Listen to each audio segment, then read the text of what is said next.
Because I'm fine. I'm fine without you. Either way, yeah. Either way, I'm good. So Lisa, why do you think you ended up in both marriages? You feel the same way? Why do you feel? I think because, like he was saying with the lust part, I think like he say physical.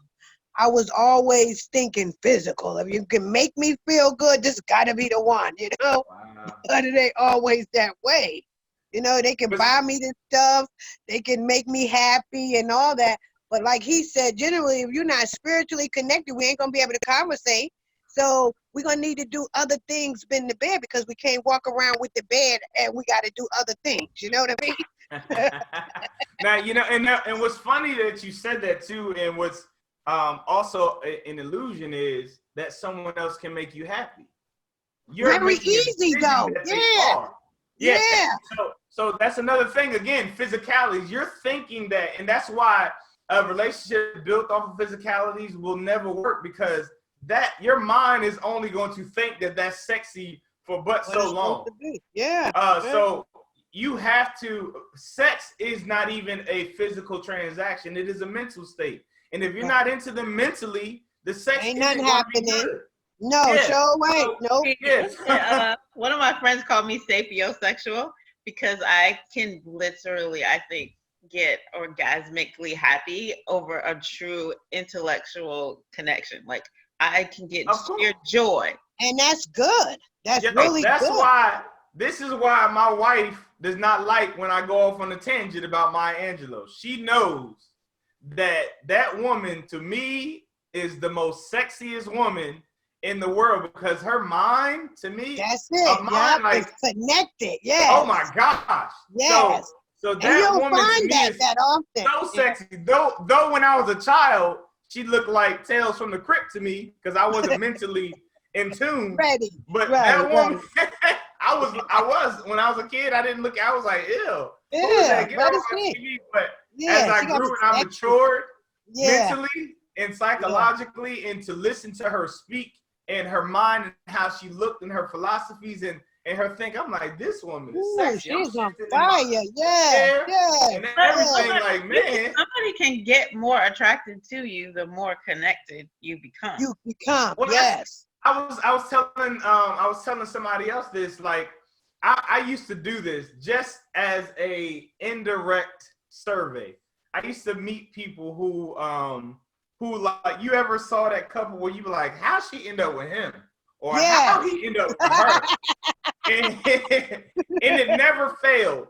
When I asked them how they met, it was always in a setting where they had to see past their exterior. And what I mean by that, it was work, it was church, it was school. So they were in an environment where, okay, I didn't see him or her at first that way, but I was listening to them and I got to know them to where it became an attraction to where we navigated past them not being my type to, wow, this person is really sexy from an intellectual or spiritual standpoint. So you're exactly right. But at the same token, that works both ways. You're interested in somebody and you're attracted to them. But as I stated, as we have these conversations, it's like, you were sexy until you opened your mouth and you ruined the whole thing. But at the same token, sexiness is mental to me, which is a blessing for me, because I could have been in a lot of situations where I could have had children and everything by people that is like, man, mentally, what was I thinking? But I'm glad that it took that mental aspect for them to ruin it, or ruin my opportunity for me to go that far with them, because I would have been stuck with some serious stuff. Not to mention, further evidence is, just think about it this way. You were interested in whoever your ex is, but if you think about them right now, you look at them as like, ew, like, what was I thinking? I don't think it's dumb. Once you get to stupid, you can't recover. And it's because it doesn't matter. You don't. Because psychologically, you have disconnected yourself with them, but clearly they're attracted. I don't know if they've declined since y'all been together. But at the same token, even if they had not declined, you still look at them like, ew, what was ew? because you have in your mind how they were. So it has nothing to do with the physical aspect. It's definitely a mental shift and paradigm that's why shift. people get divorced. But that's why people get divorced, because when you get to that point where the lust isn't there, they're annoying to you for some reason, and then you get divorced, right? But does that mean you weren't in love? Because I don't know. People get divorced. I don't know. I think when you be together, you can love a person. Like, I think the first marriage for me was like my brother say, you can meet a good guy and not be in love with him, and y'all can grow together. But we grew together, but I think we grew apart as well. Well, this is why no love is so important. A lot of people don't know love. That's what I said. They happen to be in love, but if you don't put the mental work or the psychological aspect to it, you can literally fall out of love or not realize that you're pushing yourself to a place of not being in love. But if we understand what's happening, if we understand that we mentally put ourselves in this mindset about this person, we can mentally bring ourselves back into it. We can mentally maintain and sustain the relationship that we have. Growing apart is a process that happens to both people, not just one person. But if you're intentional about making this work, if you're intentional about loving this person, then you wouldn't grow apart, because you'd be too busy working on the things that you can control to maintain your psychological feelings about that person, as well as acting towards them in a manner that will reciprocate that towards you. Because I'm telling you, love, it will defeat any kind of hatred, any kind of just evil or even anything. Any kind of problems. And what's happening is, when you stated you grew out of love, that means your actions started to reflect what you were thinking, and they're going to respond to that as well. And that's when everything is going to go downhill. Yeah, but I think too, you have to be willing to do the work. Like you said, like it can't be it's two people. We both have to be working at it. You know what I mean? If you don't want to settle it, it's going to end up going down. And I think for me, a lot of, the choices, you got to have people that want to work where you are. Like, you know what I mean? And again, if we're going to have this, we got to have it together, whatever it takes that we need to do, And if you ain't there, then it ain't going to agree. A lot of things people don't realize, you are putting in the work in the beginning, but it's effortless because you are in a psychological state that I'm in this love, or he or she is doing all of this to please me. So you don't realize that you are putting in the work. And that's what happens when you get out of that floating or unconscious loving state to where you actually have to do it intentionally. That's when it turns into work. Yep. So that is where the problem lies. People do the work in the beginning. In the beginning, you're telling yourself how, I can't wait till he get home. He or she is so sexy. This is what you're saying. You're not saying it out loud, but you're saying that in your mind. So by the time they get there, you are worked up. Everything does work out. But what you don't realize is, as time passes, you're like, why she gotta wear the same drawers all the time with the little hole in them? Why won't she throw those away? You're saying, she done gained a little weight. My gosh, why she always gotta wear that hair bonnet? We in isolation. That don't mean she can't get herself together. Like, these are the things that we're saying in our minds now, and now our minds and our responses to it match. And then there's gonna be conflict. So the same process is happening, which is why the same sex, you're like, man, sex sucks. Sex was great in the beginning. He didn't change anything. She didn't change anything. It was great in the beginning, but now there's no depth to them. You've pretty much found out everything there is to know about them. So it's like, oh, okay, go ahead, do that move. I know he about to do this. Oh, he about to come. The amount of time and everything was the same. But now it's like, oh my gosh, he can't last. It's like, this is the same dude. But in your mind, things got bad. So mentally, you ruined everything. And mentally, you are going to transition your body and your responses to where you're like, go ahead, or get off me, or I don't feel like it, I'm tired. So your response is going to be that way. Whereas if it was new, you'd be like, let's go ahead and get this in. So your mindset and your thought process, it changes. Yeah. Because it matches what your psychological is. So this is why no love is so imperative, because when you start noticing that, okay, I am saying something different in my head, now I can intercept the thoughts and change them, which in turn will change how I respond to them. So that's what I want to learn. Yeah. So, and also, because I hear you say, well, it's got to be, we both got to be in it together. Yeah, but I can assure you, if you take care of it, you've taken care of 80% of any issue that you have, because they are going to be in a place where they're going to want to give or reciprocate what you're giving. But if you're doing it as a transaction, because when you make statements like, okay, we both got to be in it, and that's why I stress, like, not anything that I'm saying from a no love standpoint, my wife cannot articulate it. She does not know. She's not intentional about what it is that's happening. She's just a recipient of what's happening and a byproduct of it. But she cannot articulate, well, you should do this, and this. She can't. And I say that to say both of you don't have to be in the same mental spaces of knowing love. If one of you has it, you can the other one follow. set the whole thing up to where you both benefit from it. Because if you understand love and that love is a one-way street and you give love, I promise you it's going to produce them starting to do it just out of a reflex of the environment that you created. So she just turned the camera off, I think. I think it was more to the question. It might be a reason. It's okay. Mm-hmm. No, wait a minute. You had more on your question, Lisa. Hold on. I have to.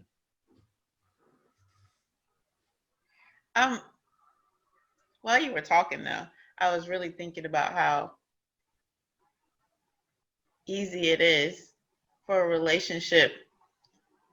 It's when you realize your expectations are, and you go through this sometimes when you talk about that your expectations aren't being met, that you get really frustrated. And sometimes it's because I'm speaking for myself. I don't articulate what the expectation is, and then it doesn't get met, and then I'm mad. As I'm going through the whole no love process, I'm like, I can't be mad at them for not meeting the expectation I didn't articulate. I gotta then figure out how to reset and then bring it up at some point so that we can address it. But I can't be mad if you didn't meet it because I didn't say it. So from that perspective, I can keep loving you even though you didn't meet this expectation, because I'm not blaming you for something that I didn't articulate. But I have been in the experience where it did. Now you didn't meet my expectations. I don't like, why don't you know? You know me well enough. You should know. You've been with me. That's what I be thinking. I be thinking they supposed to know certain things though, but it's not like that. Not even. Matter of fact, you didn't. But it is. What's crazy about those statements is you didn't even know that you wanted it until you experienced it. You had to learn that you wanted it. So how do you expect someone that hasn't had your experience to know what you want through yours? Not to mention, like, like from an expectation standpoint, like I have, and this always sounds bad, but it's just the reality of what it is. I don't need my wife. I want my wife. That's true. There's absolutely nothing that she can give me past what I can give myself. Nothing. No. And the problem is, and typically when expectations are that high to where it causes you to leave somebody, it's you are looking for happiness from something external. And that is a dangerous place to be in anything. For you to look for you allow anything external to determine your temperature is dangerous and can lead you to addiction and can lead you to doing anything outside of what you should be doing just to get that. That you should never put yourself in that type of predicament, because now that he gives me that, I'm gonna do whatever it takes to keep that because he provides me with this or she provides me with that. There's nothing that, like, my wife is certain things and she's like, well, could you just, I'm like, no, I said no. Like, she does not, she's not a puppet master. And when you put yourself in a predicament where someone indirectly is your puppet master, I gotta stay in this relationship because if he leaves me, I'm gonna lose this house. If he leaves me, I'm gonna lose this security or whatever you want to put in your head. You have put yourself in a predicament where for lack of a better term, that person is your God. And that is your idol. And you are going to be doing and moving in accordance to trying to keep that around. And that's not a good place to be. That is not in a sane place to be. That is making decisions emotionally and not logically at all. I don't need my wife. I want my wife. That's the difference. And all the expectations, like I said, that make you make a drastic decision that, oh, he or she can't provide me with that, so I'm out of here. That means you are depending on someone else to give you something. Whereas you need to find out how to give it to yourself to where you're accepting them in your life as opposed to needing them in your life. Well, hold on. Calm. You're accepting them in your, say that again? You're accepting them in your life as opposed to needing them in your life. That is where you should be. That's where you should be. I don't need my wife. And question, is it possible, based on the way you're saying that I don't need my wife, I just want my wife, is it possible to have a, because what's the difference between a loving relationship and a crush then? Because, and I say that, you know, theoretically, because in a crush, it's a one-way situation. Like, I have a crush on this person. I am loving this person. They're not necessarily reciprocating. I get joy when they walk in the room. Like, is that fine to be in a relationship where you're doing all this giving and putting affection into, and it's not necessarily being reciprocated? Is that how it's supposed to be? That's what I was getting out of that when he was saying that. Love it. I'm sorry to say this. I hate to snatch the bow and the wrapping paper off of what love is to many people. But love is giving without expectation. That's what love is. That's what love is. You're supposed to love everything. Right. All right, so let's do it this way. Let's do this from a Christian standpoint. Not sure what your religion is. For those who are listening, really don't care. Have my own. Literally wearing a By His Stripes shirt. So I'm kind of like telling you what my beliefs are. So God so loved the world that he gave his only begotten son. What can we give God back? Nothing. I'll wait. You can't give him nothing back. But the sentence is God so loved the world that he gave his only begotten son.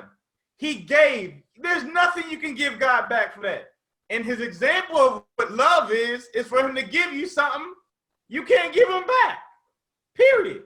Like that is the epitome of what love is. It is to give. He doesn't say God so loved the world that he gave his son so that you could come back. Matter of fact, it's so that you can have everlasting life, so that you can even be better off than you are. So when I give you something, it's so that you can be better off, not so that I can be better off. What we do is manipulation. I give you this, and you got to give something back. Make me feel better. That ain't love. That's manipulation. So very much. Well, that's how marriage is manipulated then, because in marriages they want you to do something to get something. Exactly. So that's what I'm saying. And that's why, because we are in our conscious and our spiritual beings, we can sense when we're being used and taken advantage of. Exactly. It just doesn't feel right. But when you genuinely love people, they genuinely want to do stuff for you. And you don't have to measure it. You don't have to measure it. You just do it. There isn't any measuring. Right. God didn't measure nothing. He didn't measure. Yeah. But that means there's matter of fact, he knew that he was going to get rejected and decided to die for you. He knew that many people are going to reject him and talk bad. And still, while looking and knowing, he still died for us. But that love and marriage is different then. So, you know what I mean? And people make them the same because love is 100% giving. And it's very much. It's all giving, but when it's done correctly, it looks like give and take. Agree, because we are modeling and inspiring, and it becomes something that people want to respond to. I get that. But this is why people, when you jump the broom, all of a sudden the dynamic changes, because the marriage part is presented to us as a contract, an agreement, in which case it's true. I got you. But and legally, it's presented to us socially in the contract as a contract, in which case it's a partnership. in which there are some expectations around roles and responsibilities, and that is put in this box of marriage. So how would this shift in what love is affect how marriage should be? What does it look like then? You know what I mean? Like how does that conversation go? So for you and your wife, I know you wrote a book after your first year, but how would somebody approach the marriage conversation so that it becomes more from a no love standpoint than a contractual agreement? But it is a contractual agreement to some extent. How do you I gotta make sure I understand the question. Are we talking about post-marriage or pre-marriage? This conversation that you're talking about. I don't know. Like I guess it's pre-marriage. Because pre-marriage, that's simple. When we get married, this is literally what my premarital counseling look like. It's really simple. It's very short. You ask the person, what does marriage look like to you? Or what do you think is going to happen after we say I do? And shut up. Or let them write. And what you're going to find out when they write, because that is an open-ended question. You can't set them up. You cannot tell them what that looks like. You're going to find out that they either want to marry you for who you are, or they want to marry this illusion of what they want you to be. That's right. And like when you your get mama. that answer, you got a serious decision to make. Do I move forward, or do I say, I am out of here? You don't love me. You love who you want me to be, and I'm not that. That's another thing I wanted to ask you. That's the thing. People are at the altar saying the same thing, meaning something totally different. Different. Yes. And that's why it's that quick shift. Like, what in the world happened? I've been with this woman or this man all of this time, and now where did all of this come from? Where did all this new? Because they're fighting different pictures. This one person said, hey, I could do this for the rest of my life. Let's get married. This other person said, marriage looks like this. And when he or she says I do, I'm finally going to get what this marriage thing looks like in my mind. Even though it looks like nothing like what we've been going through. Agreed on. No. So you both said the same thing, but you both had different visuals or a vision of what marriage is going to be. And that's where the conflict starts. Right. But another thing is that when you take a marriage, you're supposed to take not a contract, but a bond out with you and God first. And I'm just finding that like. Well, marriage is supposed to be a covenant / contract between God. That is what. Right. Yeah, exactly. That's basically what that's supposed to be, and it should be taken seriously. But there's also ways out of that contract from a biblical standpoint. But again, it shouldn't be taken lightly when you go into that contract. It's basically all that really means. That's exactly what I'm saying. But if you ain't got that in your mindset, when you marry, you'll get married and get divorced, because I found that out after the second marriage. I was you can also have that in your mind, but still have your agenda in mind when you with the person that you with, thinking that because I think my agenda is gonna work, me and God got this worked out, and it doesn't work out. Because he ain't on the same accord too. Everybody got to be on the same accord, I think. Yeah. You know? Which is why, if you ask that question, you have no choice but to be able to get on the same accord, or know whether you all are going into it on the same accord. It's a real simple question. I don't understand why the people that have the PhDs aren't doing this. They got you going through all these processes and reading these different books. It's a simple question. What do you think is going to happen after we get married? And let them write or let them talk. And you will find out in that moment as to whether you two should be moving forward or not. I promise you. Because you can't. Well, I took a class up and they didn't even say that question out of the 2 weeks I went. No, you didn't. I know. Because I'm the only one that's doing that. I said I paid $200 for that. That don't make sense. That don't make sense. Yeah, that's what I'm saying. They got you forcing yourself in these different roles. Well, as a woman, you should be doing this, and the man, he responds to this. Yeah. That's all they do. It's a crap. But that's why I like no love, because you give more to than what they doing and you paying. I'm paying more money. I was paying that therapist all that money for nothing. I'm sorry, but it led you here, and that's all that And I matters. thank Whatever God for gets you that, here. and that's why I got to tell you that. I love you for that. Yes. I love you too. I'll tell you what's interesting. Michelle too. I was interested is that over going through the process and being in part of these conversations, I had the person that I love is I had to shift the whole paradigm to there's some stuff that I didn't understand or I didn't like or whatever. And then I had to say, but this is what love in this person is like. Now the question is, do you want to keep doing it? Like, because this is who this person is. Like they are not being any different today than they were, 5 years ago. 2 years ago, 3 years ago. If this is what loving this person involves, Gonna be. Yeah. Do you want the person, as Eddie said, do you want the person? Or do you want the stuff that's in your mind? And that is a real decision that has to be made. And that has opened me up to being a lot more tolerant, accepting, patient. And like I said, I can't be mad at somebody for not responding to something I didn't articulate. I could be mad, but that's really me being mad at me for a second and then having to make some sort of adjustment. Yeah. Like, all right, then I got a plan. I got to sit down and plan. Then I'm going to ask this question that's frustrating me because they don't know. So I got to, okay, I don't really want to have this conversation. But in order for me to get by it, it's not I got to run it by It's you. not their fault. It's my fault for not saying it. So I can't do that. And that's why like this past show that we had, and I was like, yo, loving someone is loving them for who they are. Right now, the person they are. Who they are. Right but now. We claim we love these people, but we're trying to change them. No. It doesn't go. That's so the like, mom and daddy duties. It's clearly some things. I'm mad at you. Like you can, if that's truth, then you can say, I'm not comfortable with this right here. It doesn't mean I don't love you, but let me tell you.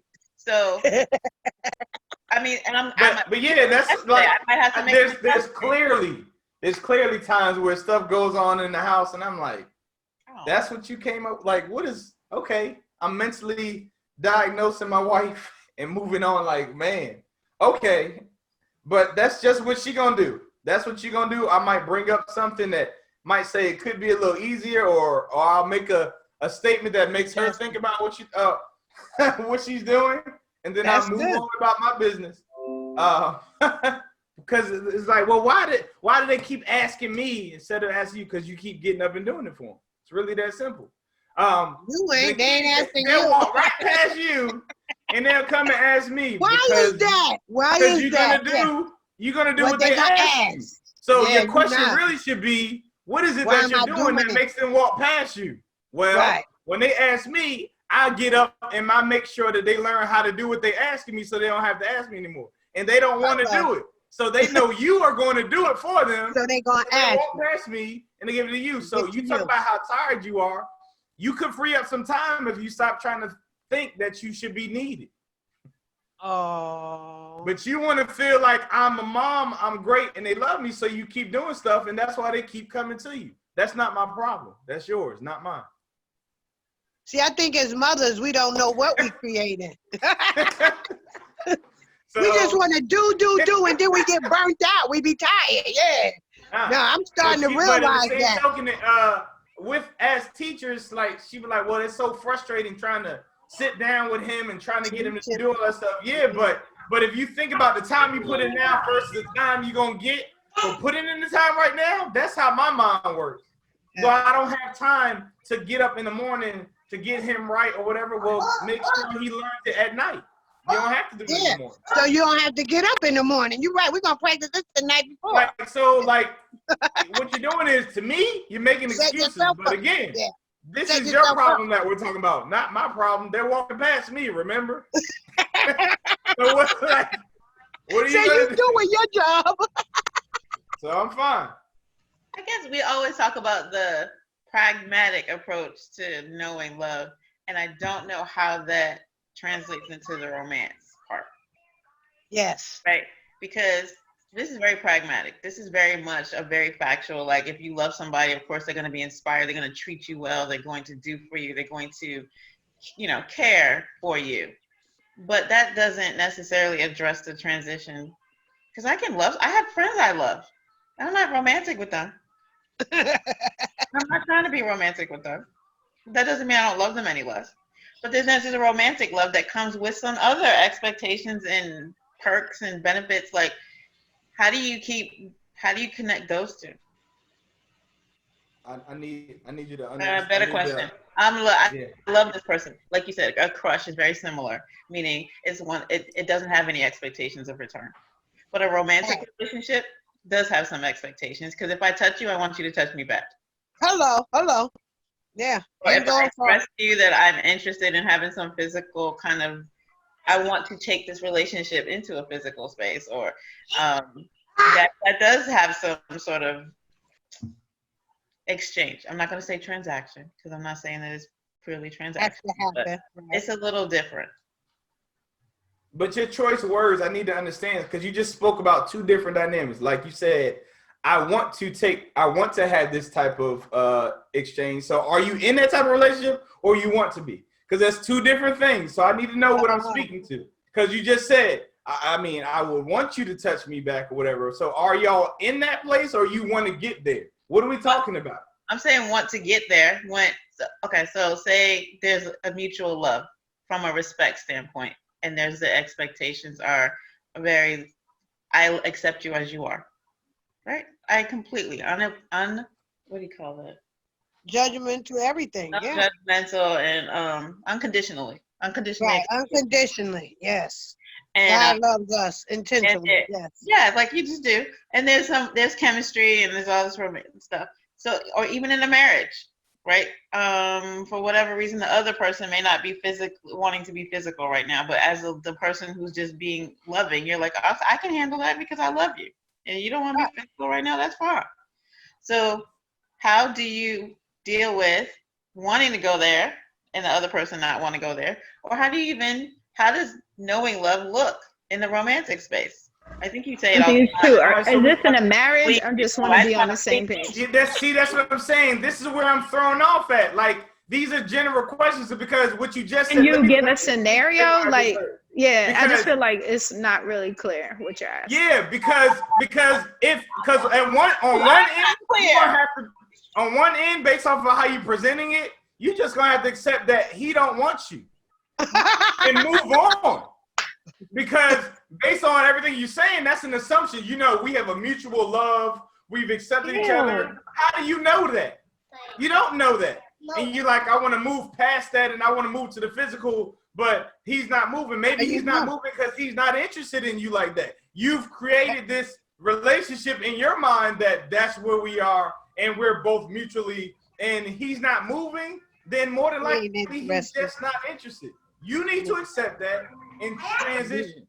Now, again, if we are in a marriage, that's something totally different, because more than likely you all have already had sex, and now you just notice that she does not want to have sex with me anymore, or he does not want to have any sex with me anymore. I think it's kind of like I think it's the question. I think that was and I'm not sure if Yvonne was the one that had that conversation, and I didn't get to hear the whole thing. Was where there was a young lady, a conversation where somebody wasn't having regular sex because they were uncomfortable, didn't like something else, and so it was it deteriorated the relationship overall. Because there was, in my marriage, I stopped having sex long before I got divorced. And why? Why did you do it? Because you didn't want it. I didn't want it. I will be honest. I did not articulate why I was so frustrated. But I knew I wasn't trying to be with this dude because he's getting on my daggone nerves. You're getting on my nerves. Now I don't want to pose that question because the reason why you stop is the same reason why other people have reasons why they stop. So that's where we have to troubleshoot our relationship and say, hold on, when did this start? Yeah. When did we start getting to this place where he start rejecting me? And then we can start asking the necessary questions to ourselves and possibly finding the root of it. or we just gonna have to have that conversation? Honest, in this scenario, since we're in a closed session, to be honest, the reason I'm not clear is we are trying to listen while painting. Oh, I have somebody who just joined because they wanted to listen. One of the reasons that I will be honest is that the pain I have from previous relationships won't allow me to be open enough to ask a direct question. And there is a part of me, because if this is what love is, being unconditional and giving, allows me to be comfortable to me. And it's because I don't have to worry about rejection, and I'm giving it unconditionally, and I don't have to. And it does feel good to have the reciprocating kind of respect and admiration and the affection and all that. And I don't necessarily at this point need anything more, but I know that the reason that there's parts of my life I don't have what I want is because I'm scared. I am protecting myself from whatever that next looks like. So I can't be mad at this. I'm not mad. I'm owning the fact that I'm uncomfortable. And I'm trying to get past that, though. The only thing is, though, the same wall that you put up to protect yourself from hurt is the same wall that protects you from love. Take it down. Yep. I'm not saying that. I agree. But the reality is, you either want it or you don't. You have to be vulnerable. I don't. But I get you. But you asked me the question. You either want me to answer it or you don't want me to answer it. But like, we got to figure it out here. Like, you can't say, well, what happens if you wanted to move past this part, and then I say, well, you got to move past the part, and you're like, well, I don't want to be hurt. Well, then you're not moving past this part. Agreed. And there's a little bit of a mourning there with accepting the fact that that's my truth, and I just have to accept that. And so will the life that you're living be. That will be your truth until you take that leap of faith or whatever. But the biggest question is, and again, and this is what I really try to help people understand. You already know what the worst case scenario is. So if he or she rejects you, you're still going to be at the place that you're at right now, because you're not getting any now. You're not with someone right now. So you know what the worst case scenario is. So I put myself out there. He or she says no. What do I get? You got what you have. He's not there now. She's not there now. You have absolutely nothing to lose and nothing but a gain to receive. So you can either gain the knowledge of saying that, okay, I've been putting a lot of time in something that I'm wasting my time on because it's not what he's thinking. Is it really wasting your time? If love is a giving without an expectation of response, is it really a waste of time? No. That's a question you need to ask yourself as to why you're not asking. I don't agree. Because hold on. No, but you stated that I give. I'm living and giving unconditionally. So what is the problem? If you really are giving unconditionally, why would them rejecting you be a problem? That is what the power of love comes from. Like I stated earlier when we were having a conversation, I said I told women when I was dating that, hey, this is what it is. You can either move forward or you cannot. And that's because I was at a place where I was fine with myself. And it didn't hurt me whether they said no or not. Some of them said no, and I transitioned. Your concern is that he might say no. So are you really let me be more broad in this too, because I'm talking about my own personal self, this is in business too. Because putting yourself out there to teach a master class or promote yourself in business or put your face on something and say, I'm putting my heart, my experience out there is very much the same for me. Like I could give this unconditionally, but I have to accept the fact that somebody might not receive it, they might not appreciate it, and that is a rejection too. And so I am working. I'm learning how to just put it out there. But the questioning about the rejection is the actual truth that you're not giving from a place of unconditional love. That's what we need to be addressing. You wouldn't be thinking about what are they going to say or what are they not going to say if you're fine with yourself. That's the thing. Like, I'm putting stuff out there. I don't care what kind of response I'm going to get. This is what I am, and this is who I am. I don't care what you do with that. And that's the problem. That's what we're not addressing, and we're putting it on other people or whatever. But when you get to a place where you absolutely love yourself, you present yourself, and you navigate without the concern or question as to what people receive from it or not. And that's what would actually bring people or make them gravitate towards you in the first place. And that's how you really know that somebody loves you, because you are being loved based off of who you just are. The biggest thing is, if you live your life worried about what people think, you're not living your life. You're living the life that in a manner that let me see if this will get this person to buy in, this person to get a buy-in, and you start altering and switching and conforming to different things as opposed to just being yourself. Being yourself is the best way to find love, because now you know that someone came to you and they love you for who you are.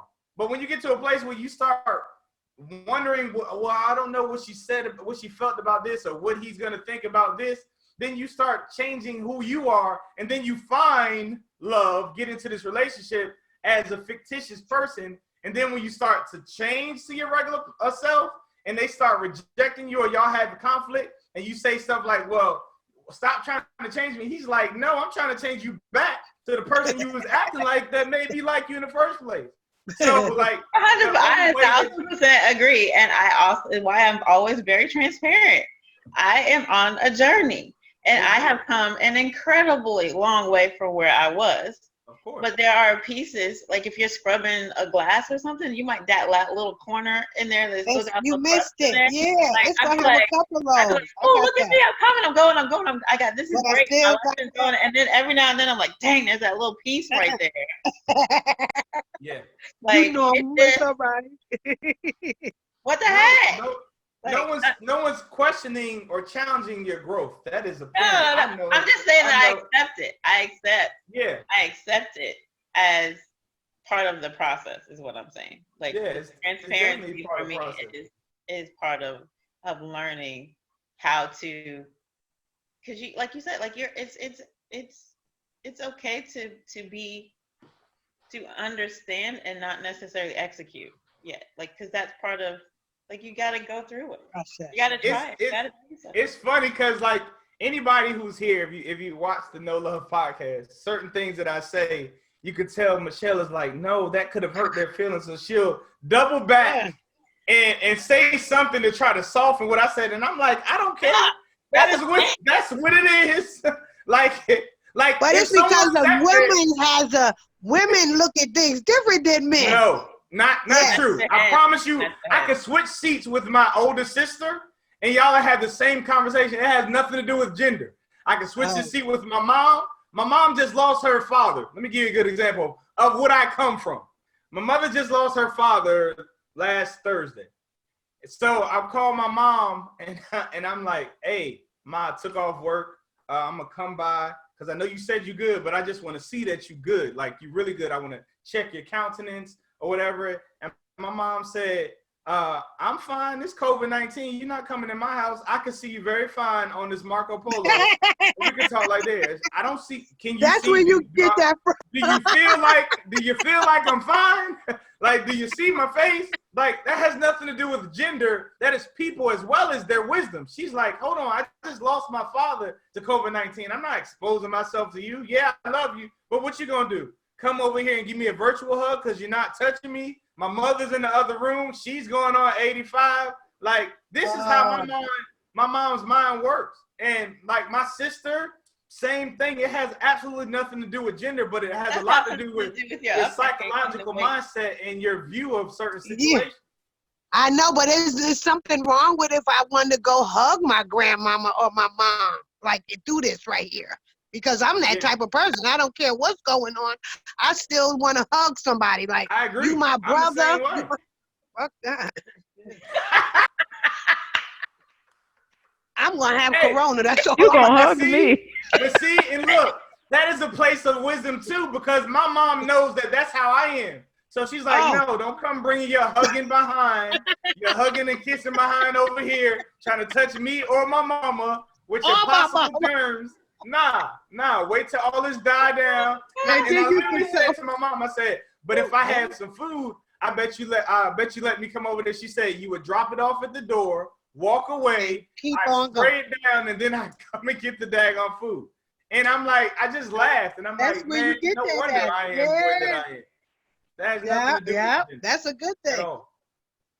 Not at all. Y'all Didn't you say it was more to her question, Michelle? Wait. I just had it open. Why is it easy to say you love someone if you've never been shown love? Oh, that's a great question. Well, one, because you're assuming that what you have been shown as love is why you love them, which typically is incorrect. That was and me. which is also dangerous. And I stress this, especially with people who are in relationships with children. Like, those children are learning that this is what love is and what their normal is, and this is what they're going to be looking to aspire to have when they get into a relationship. Which is why it's so hard for me to coach and counsel women, and even sometimes men who've been mentally or physically abused, because even though it doesn't feel right to them, or they're trying to navigate, when they do get into that relationship where they are experiencing love, they reject it because it doesn't feel like love, because they've learned and programmed themselves that beating is being love, being talked to, talking down to is being love. And what you expose yourself to for long periods of time, that's ultimately ends up being your new normal, which is why a lot of people laugh and think I'm so extreme about, I don't watch TV. I appreciate that. Time I don't sleep in the same room as my wife, because I'm really protective of this and what my thought process is and my biases are, because I want to be making a decision based off of me, not off of something that subliminally has been taught for me to be thinking is what it is. Just like that statement, men are a certain way. Well, women, we are a certain way. That's BS. That's stuff that was taught and we adopted it as truth. But if you really, I can really break it down. Like, I had a woman tell me, well, women, they need security. Men don't need security. I said, tell me name a man that doesn't go to work because he wants a paycheck to pay for the house, which is security, and the food in his house. That has absolutely nothing to do with male or female. Everybody wants security. That's what people go to work for. That has nothing to do with your gender, what's between your legs. And they're like, women are emotional, men aren't emotional. What the hell do you call mad or angry? What do you call that? That's emotion. That's emotional. And why would you even be in a relationship, a loving relationship, which is an emotional transaction with someone that can't have an emotion or emote? That's dumb. If you really think about the stuff that we've adopted as truth, it makes absolutely no sense that we adopted as truth. So that's why, like, I'm here to challenge these thoughts that have us in these bondages that we're in, and not being able to move and navigate freely through what the essence of true love is. But men and women don't think alike. I mean, we both are same far as human beings, but I mean, it's a lot of things women do, men is not. You know what I mean? Like, we can hold babies. I couldn't do that. That's it. That's the only thing that's different. Y'all sit down to pee. We stand to pee. Up. Y'all have a baby. We can't have a baby. Outside of that, that's it. That's why we came from your rib to have the babies. I think that we assume that men don't have because they, for whatever reason, it's an assumption. Because, like you said, it's that because you don't. Would you agree? Let me be careful how I say. Would you agree that men don't, in general, and this is very, very general? No, because some men they talk all the time about, like, they just keep going. They just talk, and you're like, stop talking. So, like, my daughter went to the barbershop with me. It had to be 2 or 3 months ago, and she was like, "It's like the salon in here. They gossip and talk about crap all the time. The content might be different, but it's the same thing." And I said, "That's exactly why I come in here with my headphones and I'm reading a book. I don't listen to that crap. All they're doing is gossiping. Like, all the stuff that y'all think is happening or that y'all do, guys do that. It's just the context is different because they've been trained to talk about different things like sports or whatever. But if you change that with a certain soap opera or whatever, it's still the same They thing. the same. They worse sometime with the gossip. Yeah. Yeah, that don't matter. Yeah. I mean, honestly, I just had a conversation with one of my male friends. Was like, I'm more insecure, and they were holding me accountable for something I said, and they were like, but I need you to be clear that I'm insecure and hold myself. Like, I have my own issues too. Like, I just don't talk about them. But I definitely second guess myself, and don't. Yeah. The only reason why I can articulate this and share this is because everything that I teach, I've overcome because I was the same thing. Or I'm even overcoming in the process of teaching. So that's the only reason why you all feel like I can relate to y'all, because I literally am y'all. At one point in time, I was that. I can speak to it. I've been there, and I'm also evidence that you can get past that as well. So no, it's I'm speaking, and that's why I was that guy. Like when it came to relationships and everything. Hi, Ken and Kim. We see you though. Yeah. They're muted. Hi. How y'all doing? Childhood friends, literally. No, that's cool. It does. So, but I literally was the guy that said all women are the same, meaning that y'all were dolls. Because my first few relationships, I was cheated on. So I came to that conclusion. All of my life experiences, which is another reason why I'm clear that I was put on this earth for this. All of my life experiences, from my living in Haiti for a year, and my breakups and my low self-esteem, all of these were things that forced me to question what has been taught, because I saw things differently than what I was told is. So it made me say, hold on, if it is this way here, but they're saying it's always this way, something's not right. And I've always been that type of child that questioned everything. You couldn't just tell me anything. Tell me what? I've always been a thinker. What? Like I remember when I got in trouble, like my mom fussed, she told me to get out of the room. I think I was 4 or 5. And I don't know if y'all parents ever told y'all this. I had hiccups. And I'm like, Mom, I got the hiccups. And she was like, that's good. That means you're growing. Right. So that's, as a kid, I don't know where in the world she got it from, but she told me that. And I was like, so does that mean midgets stop having hiccups at about 5?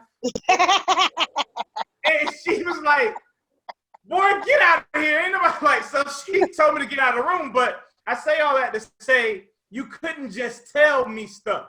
And people tried to tell me stuff, even in my marital counseling or whatever, when I was in my premarital counseling, that I'm like, that just does not make sense.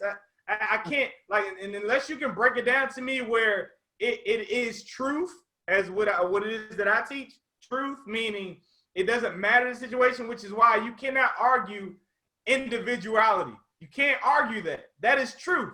Everyone's in the individual. But I can, the reason why they have to tell you, like even with the 5 love languages book, which is the closest to what I teach, but definitely far from what I teach, in the sense that it finally got people to stop looking at people as male and female and responding to them accordingly, which is what I like about the book.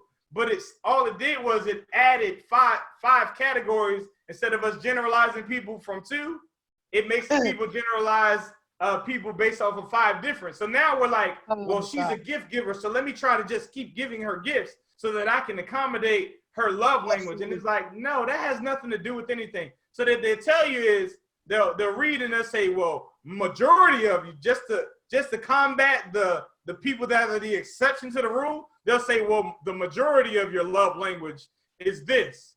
And then some of it is that, because they can't say that definitively that you are this and you are that. They've taken all of these polls and tests to try to get you to, instead of spending time with your mate to learn your mate, they've now got you reading a book to try to decipher what your mate is. And that takes away from the communication and you learning who your mate is. If you look at them as an individual, it forces you to be a student and learn and teach and share information with them. Yeah. So I have Ken has a comment, and he's happily married for a very long time. Hey, everybody. Hopefully everyone's having an enjoyable Saturday. I know this coronavirus has everybody stuck indoors and stuff. The thing that I wanted to go and comment on is the fact that there are a couple things that I think are in error. Love is consistent. People change. Their perceptions change. Well, love is always consistent. Think of a child. You bring a child into the world. Your love doesn't change for your child. It may increase. It doesn't decrease. Relationships are different because as adults, we can bring into relationships our own personal experiences, which can sometimes negatively influence those relationships. But it's important for everyone to realize that in the very beginning of every relationship, if you love that person, it grows. If you fall out of love with that person, it's because the two of you through communication or something like that was lacking, and there was some sort of misunderstanding which caused you to fall out of love. That's from a guy with 30 years of marriage. Thank you. Everything that you just said, I said that earlier in the show. Yes, I agree with you 100%. I literally have a podcast episode called "Parenting Your Mate," which is basically saying that your love that's brought to your marriage should be the same conceptual love that you bring to parenting your children. It should be unconditional. Right. It has absolutely nothing to do with the person, and the communication and all of that stuff would be sustained and grow. So I agree with you 100%. And that's from a person that's been married for only 15 years. Let me add this to it. Unfortunately, sometimes what we learn what we discover and learn from love is based on what we understand and learn from love and around the relationships that are surrounding us. So, sometimes you got to look outside your own close. You sure do. To discover what that is. Yes. Having been divorced. I literally just said that. Yeah. I literally just said that about 15 minutes ago. We're on the same page. See, you're going toward 30 years. Look at you. Yes. But I literally just said that earlier because the question that was posed was, how do you say that you love someone if you never experienced love? I said, well, because you typically are saying that based off of what your experience of love was, and you think that whether it was right or wrong, what you're presenting or emoting is what love is. And I said that's why it's so difficult for me to counsel women and often men as well who have been mentally or physically abused in all of their relationships prior to the situation, to where when they finally do find love, they still reject it because they don't feel love, because it does not align with what they've concluded love is through them lacking the abuse, whether it be physically or mentally. So I agree with you again, 100%. Everything that you said, I agree with you 100%. So you have to get yourself out of the environment to seek or see new things that align with love, so that you can learn or reprogram yourself as what love is and live in that particular place. And that's a good brother right there. He's trying to go and impart some great information. I'm a late joiner to the conversation, so I may not have caught everything that you said earlier. But, at the end of the day, communication is the most effective tool to go and end all types of conflict. You know what I mean? If you develop the greatest communication tool, verbal communication, being able to express how you feel about someone, whether it's verbal or through physical, love and stuff, that will usually, have a tendency to at least abate some of the problems. The other problem that a lot of relationships have, of course, is financial. If you aren't able to talk about your financial differences and you're not able to overcome that mountain, many relationships fail basically on financials. Would you say that's still a communication problem, right? At the end of the day, I think communication is always my problem. Communication problem. Yeah, my communication always been trust. I mean, what you guys are talking about, trust is a huge part of that. Like, and how do you give trust if you haven't experienced trust? I mean, opening up yourself to trusting someone means that you have to trust yourself to be hurt. And gotta be hurt.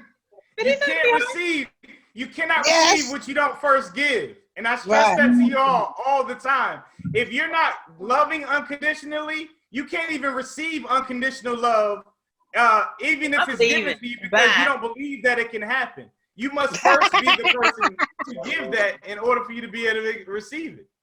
That's right. I mean, if you're not willing to take a chance on you, then who's going to be willing to take a chance on you? You better preach, sir. Don't make me come over here and help you preach. You better say it again. You better say it again. You better say it again. Look at his happy wife sitting there smiling like, yeah. Right. But you know what? Communication and trust. I mean, sometimes a relationship can't even go past those two without those two. If you don't trust, you're not going to communicate anyway because you're concerned That's what I'm about saying. I can't talk to being somebody I vulnerable trust. and Right. things of Yeah. that nature. Yeah. She said Well, her it's all battery's about about to die. energy. You know what I mean? If you have too much energy going into other areas that focuses on these things that are taking away from your relationship, that's what it does. It robs you the joy of the relationship. Yeah. You only have but so many resources, and love takes a lot of resource. But if it's being exhausted by all these other complications, that's the reason why love fails. Yep. Love conquers it all. And but you see, Sucks. as he just My stated, life sucks. what you can't ignore is Do life suck, Michelle? My life sucks. what you can't ignore the fact is, in order for you to have all of these resources, you have to be intentional about utilizing them. It's pointless to have resources without understanding how to utilize them and being intentional about that. So if you're just trying to love by happenstance as opposed to intentionally going about it logically, then you're going to fail at it. So if you're not intentional about love, which is why it's imperative and why I'm so passionate about teaching no love, is because we assume that it's just an emotional thing that just happens when it's a mental thing that you have to be intentional about bringing to pass. You can experience love on purpose and not by chance. And what's happening is people are having love by chance, which is why it's not they can't sustain it. Did you say having? Exactly. And at the same time, you have to love yourself sometimes more than the other person's willing to love you. And sometimes that means. Jesus, stop it! I can't take it. I can't. It's exactly, which is what again, you can't give what you haven't given yourself yet. So if you don't, and I've literally had conversations where like I have to not do this or I have to say no to this, because if I'm not willing to have respect for myself to where I reject my wife for this particular thing, then I can't have enough respect for her or a situation involving her because I didn't even do it effectively for myself. I can't love you past the way I love myself. So that means I have to lead. Someone has to take the lead, you know? So I have to love myself unconditionally for me to effectively love you unconditionally. Now you can also teach someone who's bankrupt of love how to love even more than they understood how to love, but they have to be open for that lesson, you know what I mean? Yeah. Can I just you gotta be open for that lesson. That guy. You say what? What'd you say, Michelle? Where's that guy? The one that's gonna go, let me just show you how to love. Where's that guy at? That guy. Yeah. I'm just kidding. No, I get it. But at the same token, but you have to start with love for yourself. You have to. You have to. And when you start with love for yourself, you're actually choosing a loving mate as opposed to being desperately seeking a loving mate. So when you love yourself, you're not gonna just accept anything. And people are accepting anything because they don't love themselves and they're looking for someone to give them something that they lack, which more than likely that person can't do that anyway. And it makes you a slave to them because you are making the choice based off you needing someone as opposed to wanting someone. And that's dangerous. That's correct. That's deep. That's deep. Yeah, that's deep. I'm done. I mean, the other thing I want everybody to realize is that as you know, when you talked earlier about domestic violence, for instance, or people who are in verbal abuse or physical abuse relationships, unfortunately, sometimes the victims of those type of relationships, they find themselves in a repeat kind of cycle of finding that same sort of individual. And it's not to blame the victim, but at the same time, the victim has to grow outside and understand within themselves that ain't how it goes. And to make sure that they reject all those type of behaviors and people that come into their sphere, reject them early on based on past relationships. Yes, yes. But they have to be exposed to it first. Experience. They have to be exposed to it first. And that's why, just to think about it, like, that's why love is so imperative, because love is consistent, as he stated. And if you have someone that is loving and they love you, though you're going to be rejecting them or giving them all kinds of problems because you're fighting your inner battles, You need someone that is there that is going to be like, I understand what you're going through, and I understand the frustrations and the stress, but we're going to get through this. I'm going to love you past this whole situation and this sickness that you have going on inside of you, so that you can really see that I do love you. I'm not here just for some type of transaction or because I need something for you. I just love you, as I stated earlier. If you say you love someone, you love them for who they are. You're not trying to change them. And that's a lot of people like, I love them, but I want him to change. Well, you might not love them. You might love who you think, that they could become. But if you're sitting there trying to change them, then go ahead. It's a person that's willing to be vulnerable to let you see their broken pieces, including their fear of or their past relationships. Like that's that trusting again. Like you have to let somebody in. Like you keep telling me, like show your vulnerable side. Show that trust this person to be their past. They're crazy.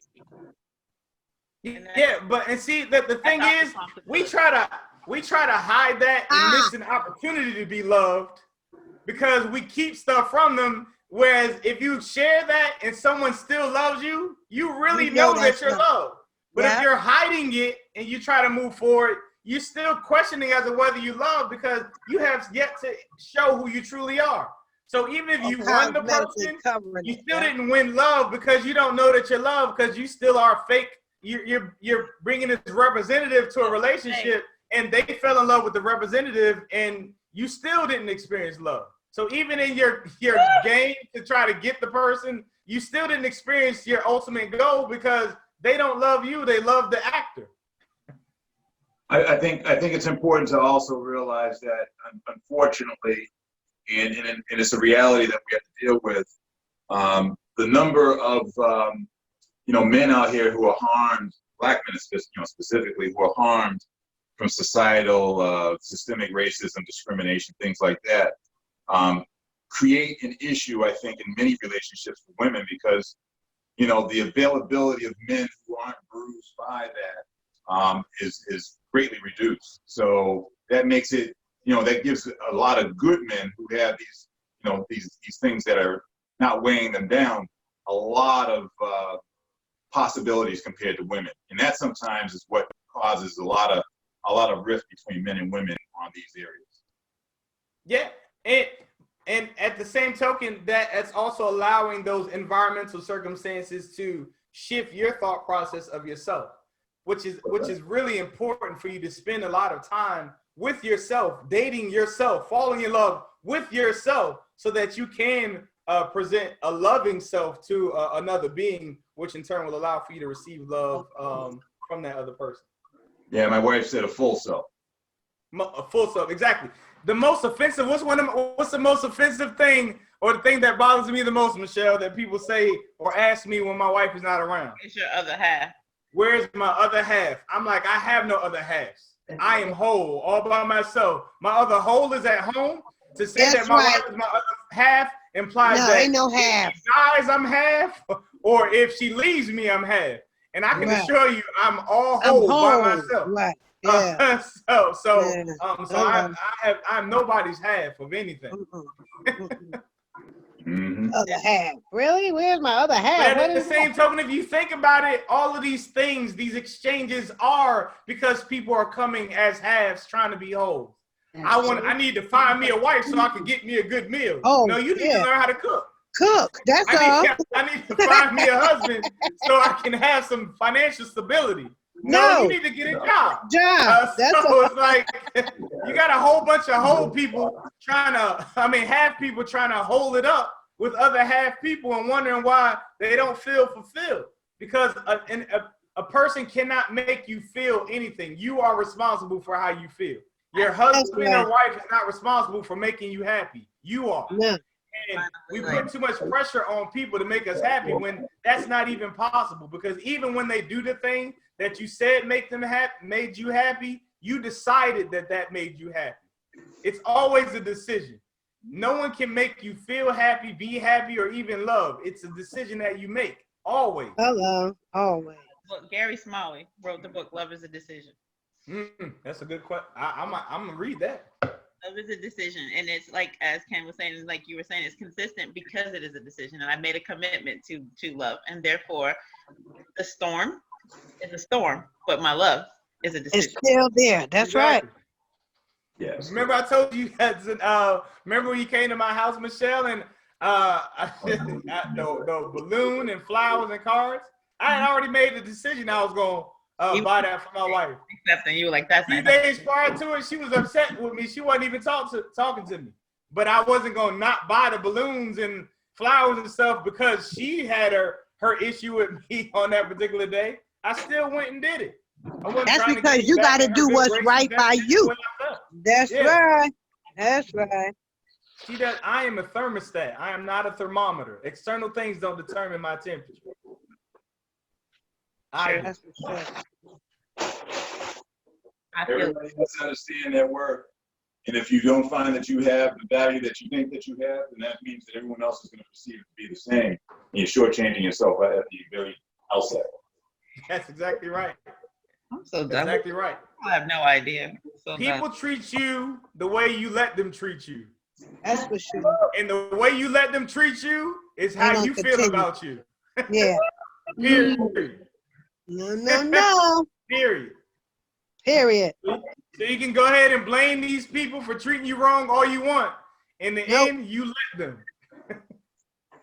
That's right. Y'all are funny. Well, we are at 11:31 on a Saturday morning. Great way to start the weekend.